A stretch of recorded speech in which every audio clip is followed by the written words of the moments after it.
abenshi mu bifata nk'ibitari ivyo, abenshi nabo mukabifata nk'ibihuha, ariko nuko umuhari w'inyeshamba z'igihugu cy'u Rwanda RDF zazinze ibirago no mu gihugu cy'u Rwanda ngo abantu benshi miko muribaza ati M23 inyuma yo gufata Uvira yoba yahavuye imeze gute, ariko amakuru twababwira yizewe nuko M23 bayizingishije ibirago nk'amashetani bayahungisha aho Yesu Kristo ari. Aya namakuru yizewe novuga yuko ariko acicikana ku mbuga ngo rukana ubumenyi, aho benshi batangaye abandi bagwa mu kantu, ndetse abantu benshi batarabasha kwiyemeza yuko ibi bintu bishobora kuba byaba. Nyuma y'igihe gito M23 isinye irasinya ivuga yuko izorira Noel na Bonane mu gisagara ca Uvira, ariko bisa nuko isosi yamaze kugwamwo umusenyi. Atimeze gute, vyagenze gute? Ibi biri muri kino kiganiro twabateguriye aho tugiye kuyagana cyane ku vyaraye, ndetse binazindura biracicikana ko ku mbuga ngurukana ubumenyi. Ariko imbere yuko twinjira mwido nido ry'ingene basohoye zino mbwebwe za Sarambwe cyangwa zino mbeba za Sarambwe ngaha mu gisagara ca Uvira, reka maze ndabaramutse mwese mudukurikirana aho muherereye hose, by'umwihariko abumva runo rurimi rw'ikirundi, ndavuga bari mu Burundi, abari mu Rwanda, ariho naho izo mbwebwe za Sarambwe zisanzwe zituruka, abari muri Tanzania, abari Kenya, Uganda, Mozambique, South Africa, abari muri Zambia, abari Afrika yose muri rusange tutibagiye, abari Burayi, abari Amerika, reka no muri Aziya mwiriwe canke mwaramutse bivanye n'amasaha muri ko muradukurikirana. Ushobora kuba utari bwaronke amakuru y'ingene zino mbwebwe za Sarambwe canke zino mbeba za Sarambwe zasohowe mu gisagara ca Uvira. Abenshi baravuga yuko zoba zasohowe n'itegeko rivuye hejuru, ndavuga muri Leta Zunze Ubumwe za Amerika, aho byagiye biraboneka cyane yuko uno President Kagame w'igihugu cy'u Rwanda yoba yarasuzuguye mu buryo buboneka. Trump yoba yatumye zino yeshamba canke zino mbebwe za Sarambwe ziva mu gisagara ca Uvira ndetse no mu micungaro ya Uvira, hose zari zarafashe mu gihe zihafata, mu gihe ingabo z'Uburundi zari zamaze kwirotira mu ivyo bibanza kugira ngo zishobore kubahiriza amasezerano y'amahoro yari yasinyiwe Washington hagati ya Leta y'u Rwanda na Leta ya Kongo. Ibindazi mwagiye murabikora, ariko jewe sinje mvuge ati yuko President Trump ari we yatumye zino nyeshamba ziva muri Uvira. Impamvu zotuma izino mbebwe za Sarambwe ziva muri Uvira ni impamvu nyinshi cyane. Impamvu nyinshi cyane nuko Leta y'u Burundi yari yarahira arengwa yuko idategerezwa kubana, itazigera ibana n'izi nyeshamba z'igicwa. Neganda nababwira ibanga, kumbe wowe usanga ari revelation canke ari ibintu abantu benshi batazigabone. Neganda babwire yuko inyuma yuko President General Major Evariste Ndayishimiye avuze yuko atabana n'izi nyeshamba bitabaho, mbere biri no mwijambo yashikirije mu kiganiro yahaye ugwaruka gw'abamenyesha makuru n'abanditsi hariya muri Kwantare House, yaravuze yuko M23 yafata Uvira itayifata ntateze kubana nabo. Ibi ndazi yuko mwagiye murakurikirana mu makuru twagiye turabahereza. Ikindi kintu mwofatira ko nuko Prime Niyongabo asanzwe ari full generale aba n'umugabisha mukuru w'ingabo z'u Burundi, atwara ariwe chef d'état major, yaravuze ati atuje mu ijambo rivuze buke byuzuye ukuri, byuzuye ubutore, aravuga ati nta na rimwe kuva isi yakaremwa ingabo z'u Burundi FDNB zigeze zitsindwa na rimwe ku rugamba. Ati wanashaka ibihugu byinshi bidafite umutekano byitabaza twebwe, akaba ari twe tuza kugarura amahoro n'umutekano. Ikindi kintu coba cyatumye M23 irekura igisagara ca Uvira, neva yari yababwiye ati mukaramuka muciye muri Uvira mutera mu Burundi ndarasa mu gihugu cy'u Rwanda. Ibi ndibaza mwagiye murayibona, aho mbere mu gihe inyeshamba ziproclamye ko zafashe Uvira, abanyarwanda bagize ubwo babwishanye bavuga ati noneho Evariste araje turase, Evariste araje atubwirire nk'ivyo yatubwiye, ariko zino nyeshamba zo zakomeje kwihagarara.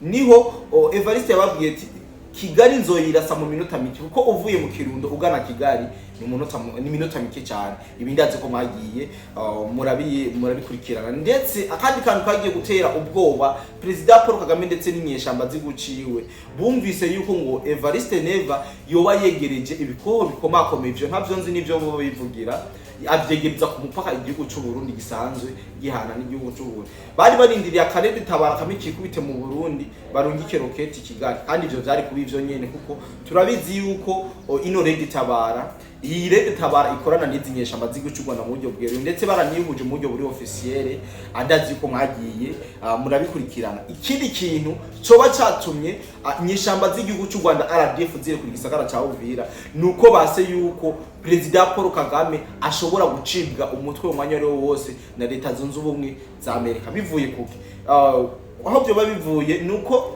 President Paul Kagame yeretse akagayi gakomeye cyane akereka leta zunze ubumwe za Amerika cyane mu kuviyora amasezerano y'amahoro yari yakorewe Washington DC kugenekerezo rya 4 Kigarama uno mwaka turi mu 2025 bidazi mwagiye murabikona, aho President Trump yatanze amasaha 78 72 yo kugira ingabo zose z'amahanga zibe zirotiye mu bibanza muri Kongo byose zirimo, aho President Neva yafashe ya mbere mu kugira asikare biwe aciraba muveyo kugira twubahirize amasezerano y'amahoro. Ibi ndazi mwagiye murabikurikirana sivyo?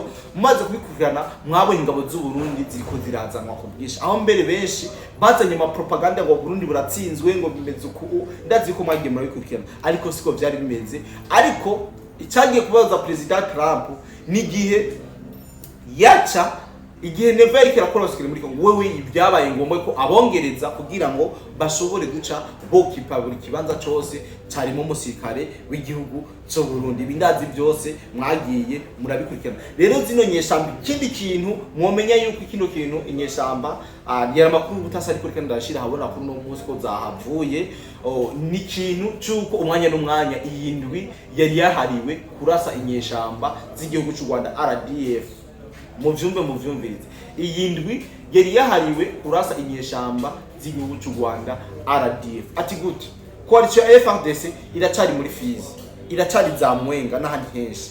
M23 yari ngaha muri Uvira ndetse n'uturoka tukikuje Uvira duke, bisigura ko M23 umwanya n'umwanya yashobora kubigwa igakubitwa human away. Ibindazi ko mu bitahura inzira z'amazi zari zuguruye. Uburundi buvuze ati tugiye gutera remontada cyangwa tugiye gutera contre attaque ku nyeshamba, byari ibintu byoroshe cyane kuko bahita binjira muri Kongo ndibagahurirana n'abandi bakongomani bari hariya mu misozi, maze bakabahuriza hagati bakamera nk'imbwa cyangwa nk'imbeba ziri mu mutego. Ibindazi yuko mu bitahura kandi mu byumva cyane. M23 nta maragamo yari ifise ngaha mu gisagara ca Uvira. Nababwiye yuko kugira ndabereke yuko ivyo M23 iri mu nkinamico, nzogenda ndahifotoreze ndabaha ifoto mwe mudukurikirana. Ibi ndabizi ko ndababwiye kandi mushobora kubibaza ati ngo wavugishijwe ibyo. Nene nababwiye iyi ndwi nyene turimo ndashobora kuja gukorera ikiganiro hajya Scovia yari karakurira ibyo biganiro. Abakurikirana status zanje za WhatsApp ndazi yuko nabicishije kandi niko kuri ni ibintu byaraboneka iyo bigana ko inyeshamba nta magambo zari zifise ngaha. Ugerageje kuraba uzi ajya ma location yo muri Kongo byari bigoye cyane ko inyeshamba zishobora kuragama ngaha kuri buno butaka. Kugwandiko rusa neza cyane, kugwandiko gwanditse neza cyane, kugwandiko ruteye ku mukono mwiza cyane wasimwe ko na Colonel Nanga yavuze yuko arotiye inyeshamba ziwe mu bice vya Uvira. Aya namakuru ngovuga yuko abantu benshi bagikekeranya, ariko abantu bagikekeranya muce musimbira kutagwiwe wa X Twitter murabe rino tangazo Colonel Nanga amaze kuba yamaze kurishira ku mbuga ya hwaniro ziwe, ariko bidasobanura yuko inyeshamba zoba zahavuye zose canke zoba zahavuye. Birashobora kwandikwa kugira ngo inyeshamba zitangure kwirotira zive mu ivyo banga. Ni nkuko bo bikora nka fentage zino nyeshamba ntizisohoke maze zikigumira muri kino kibanza mugabo baprogramye yuko inyeshamba zahavuye. Ndashobora kubasomera muri rusangi ivyo nari nabateguriye kugira ngo dutahure dufashanye gutahura mu buryo bwimbitse ivyo bavyatumye koko zino nyeshamba z'igihugu cy'u Rwanda RDF ziva mu bice zari zirimo atankoni bari ku mugongo. Ne umusesanguzi ari kintu yari yababwiye imbere yo ndabasomera. Umusesanguzi yababwiye ati izi nyeshamba zinjiye muri Uvira atarusasu ruvuze, no gusohoka kwazo zizosohasohoka atarusasu ruvuze. Ibi ndazi yuko bagiye murabikurikirana kandi ndabasomere kamwe mu ka texte gatoyi ni nabateguriye kugira ngo dushobore gufashanya gutahura mu buryo bwimutse nico cyane cyatumye zino nyeshamba za Kagame zizingishwa ibirago nk'amadayimoni asendwa na Yesu Kristo zigasubira iwabo. Mu byo nenda tuboneze ati President Trump yavuze yuko ati Kagame niwe nave muri Congo na M23 n'imigwi ategeka n'abasirikare biwe bose. Kagame nawe aca ahamagara Colonel Nanga ati sohora itangazo yuko AFC M23 yisohoye muri Uvira, turabe yuko ishavu ryohwama Amerika donc nibatumare nibadufatira ibaro nibaduhushagura. urabona yuko banakomeye cyane kandi ari sebuja wacu ndazibugena mu bitahura. U Rwanda rwa Paul Kagame ruguma rukina imikino wambonye, baguma muri ya mikino ya wambonye. Ubutegetsi bwa Trump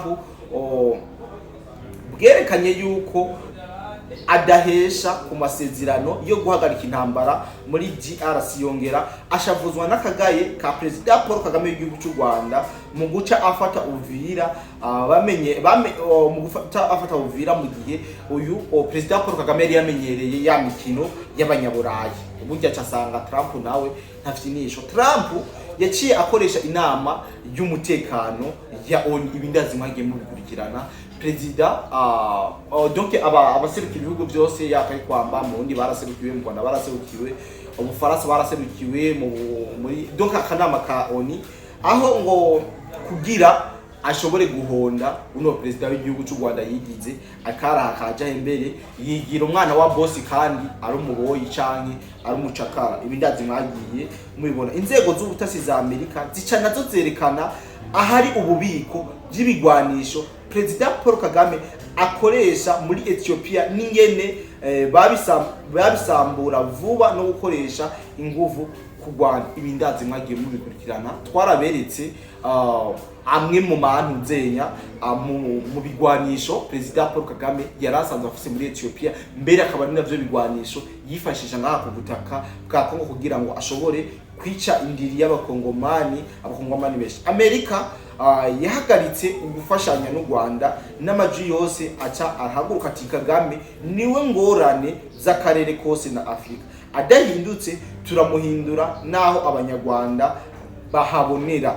Urumva bagombye kwekana yuko Kagame President Paul Kagame ariwe ahungabanije amahoro n'umutekano mu karere, ndavuga ko ibiyaga bigari ndetse no muri Afrika yose muri rusange. Ndetse Amerika yiyemeje kumuhindura nubwo abanyarwanda aribo bohabonera amahano n'amabwa. Sinzi yuko aka kantu mwamaze kuba mugatahura, ariko cyo shima nuko mwe mudukurikirana muri abantu b'incabenge mvuga rimwe mukumva cumi.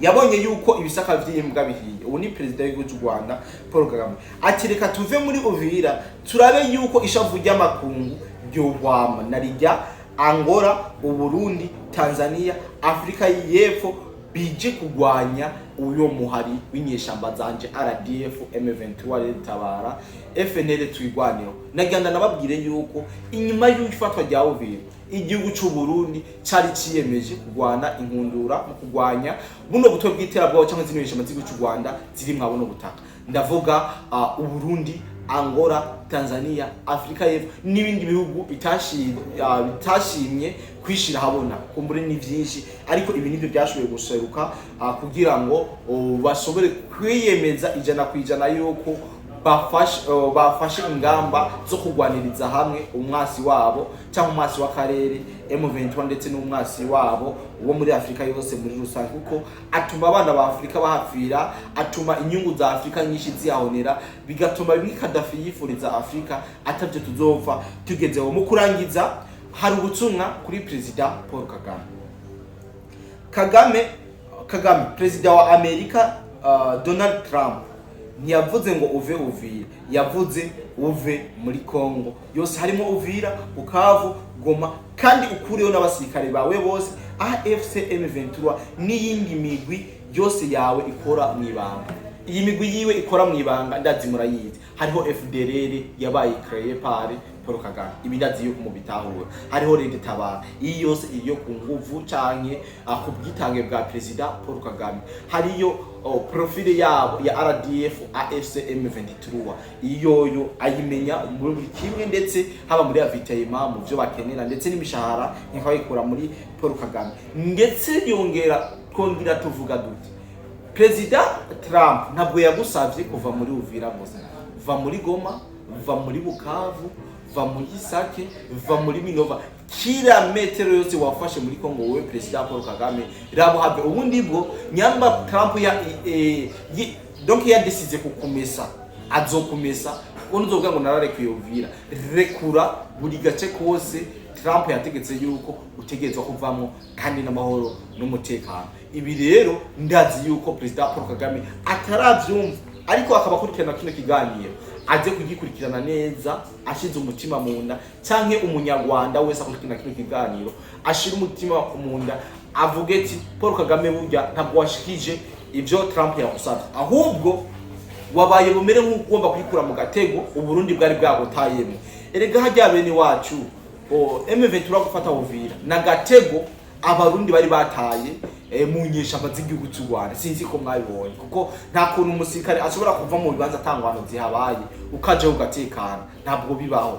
Bisobanura yuko umwanya n'umwanya zino nyeshamba za AFC M23 zari gukubitwa zakabwana zigakubitwa zikabona yimbwa yaboneye ku mugezi. Rero muri make iyo ni inkuru nziza ku bakongomani bose bari barahunze isagara cya Uvira.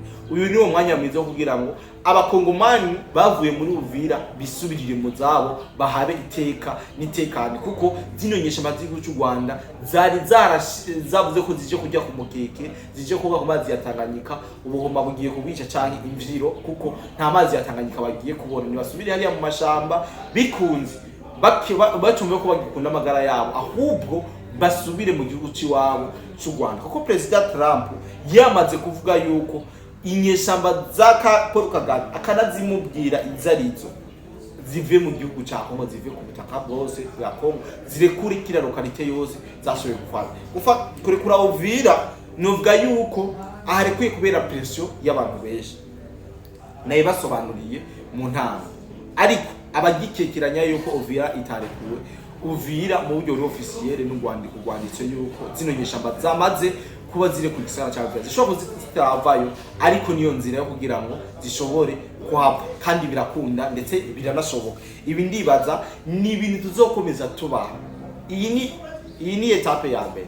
Ndazi yuko kubw'inguvu z'amakungu, kubw'inguvu z'abapresident ba Afrika bank'ubujyajya n'ubuhimbiri n'ubushenzi n'ubusuma bazokomeza bagwanya agateka k'umukongomani zino nyeshamba z'igihugu cy'u Rwanda zisubire iwabo. Ibi ndazi yuko noca ndanabibutsa yuko hari ibintu ndavyibutse umengo notwenga ariko reka ndeke gutwenga. Hari abarundi perdi, abarundi b'ibipfa mutima, abarundi basesa kuyoze, babarundi bibinywa amaraso. Ndavuga bakoze inama yo kugira ngo Rede Tabara yinjire mu gisagara cya Bujumbura kwica abantu kwigenekerezo rya 13 ibereye mu Bubirigi, bavuga ko Rede Tabara ari umwanya mwiza wo kwinjira mu Burundi kugira ngo yica abantu. Bari babiplanifye yuko Avanoweli bazoba bamaze kugira ivyo bahungabanije mu gisagara cya Bujumbura. Ibi ndazi yuko abadukurikirana bamaze kugira nubabwira yuko ba Alexis Nduhije, ba Magi, ba Pacifique n'ibindi no kwita ibigarasha byose byari byahuriye mu nama ava yuko haba ikirori cyane uguteramisha kwa Lion Story. Ariko iyi nama nubabwira yuko iburijwe mu kuko bari bapanze gutera igisagara cya Bujumbura bacinga muri Uvira, ariko ubu ntabwo bigishobotse kuko bavuniye mu mavi. Muri make itegeko rya Trump ku gicure cya President Neva bavuniye mu mavi, baravuga ati kiranyeshamba yose y'igihugu cy'u Rwanda toka inje mutoke mu njira, muve mu nzira kabisa mutaribonera. Ibi rero wa mugambi waba barundi baserebura ngo M23 ngifashe Uvira ndibanywa amazi kuri uno munsi. Ndazi yuko uno munsi vyabiyeri banywa ngo Burundi ngo Rede Tabara nguraje yinje. Ndavuga bari mu wundi n'abari hanze y'igihugu yambi vinyu banywa kuri uno munsi barashobora kuyivomisa kuko baseruye intsinzi bataratsinda, niko no bivuga muri rusange cyane. Batambye atangoma ziriko ziravuga.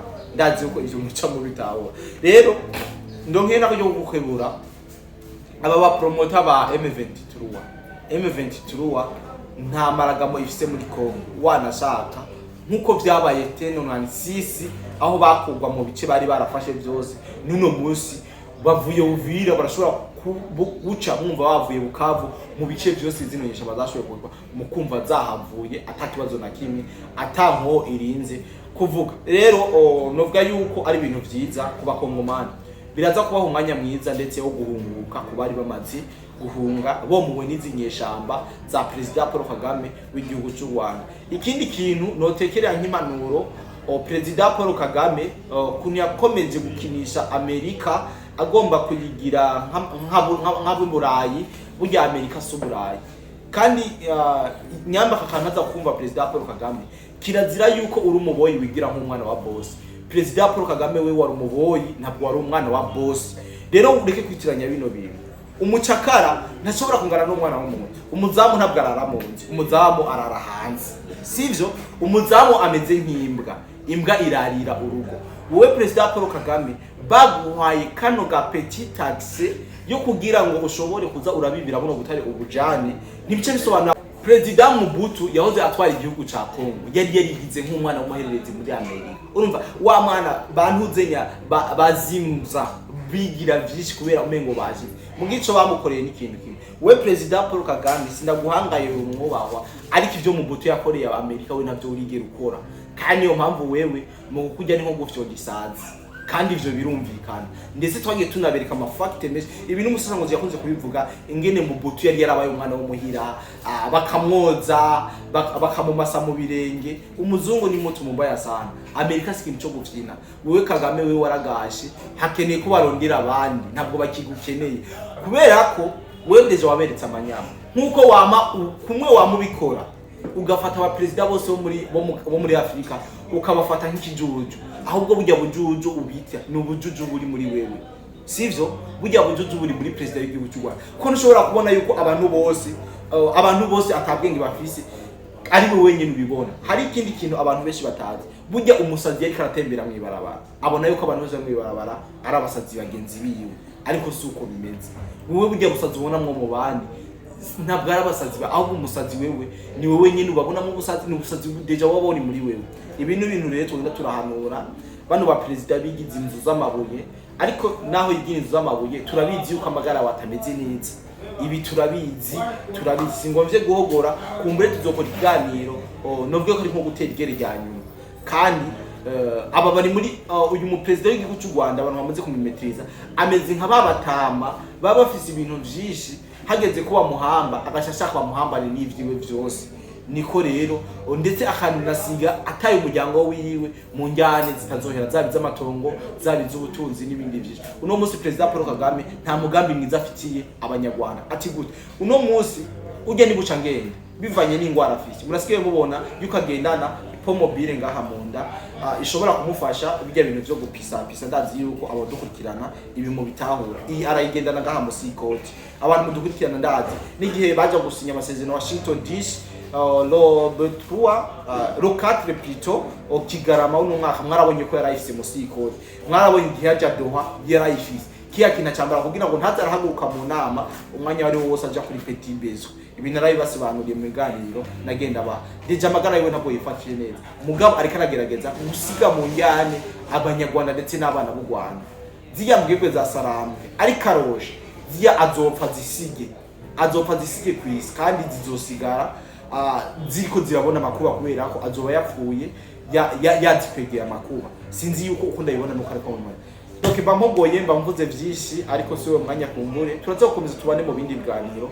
aho tuzakomeza twige ku ngingo imwe tuyage uburyo inyeshamba za AFC M23 uburyo zadivasinze utandukanye n'amasezerano yari yasinye Washington DC igenekezo rya kandi Kigarama uno mwaka turi simogoye ikanda gusohoye commentaire yawe kugira ngo tubandanye tubana neza bityo nikiguruze kitavuze bacita cyana duhure mu commentaire tuyagiremo ntibibagire gufyonda like aho kan ka like ugafyonze ko canke utagikunze iganiro gira dislike kuko ni ibintu biteka yuko mwakunze ibintu canke mutabikunze rero mwari kumwe niko Dide Black mwari kumwe kuri micro kumbure inyuma ya kamera hari undi muntu yakadufasha reka ndanamushimire cyane kumbure turongera mu bindi biganiro byacu vy'uno munsi, ariko narabasezeraniye yuko muzokomeze mu nyishuze hajya Scovia yakoreye ikiganiro yuko nzohakorera ikiganiro bishobotse bitarenze mwino nkuko nayo basezeraniye igihe M23 ifata Uvira, nayo babwiye kandi tuzoruka tubisoje. Merci beaucoup, mugiraho mubawe